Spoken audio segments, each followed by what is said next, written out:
Magandang araw sa inyong lahat, Luzon, Visayas at Mindanao, ganun din sa mga OFW yan, shout out sa inyo lahat yan guys. Panibagong araw, panibagong vlog na naman tayo.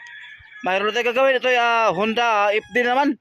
Ayan, issue na guys, sabi ni sir, parang kuminsan, pag may arangkala siya, parang kumakaldag. Kaya pansin ko dito guys, na-check na namin. Ayan, ito guys, ang akin napansin dito, parang lumalagutok siya. Ayan, yan pansin ito guys. Yan, ang lakas guys, kaya pansin masyado.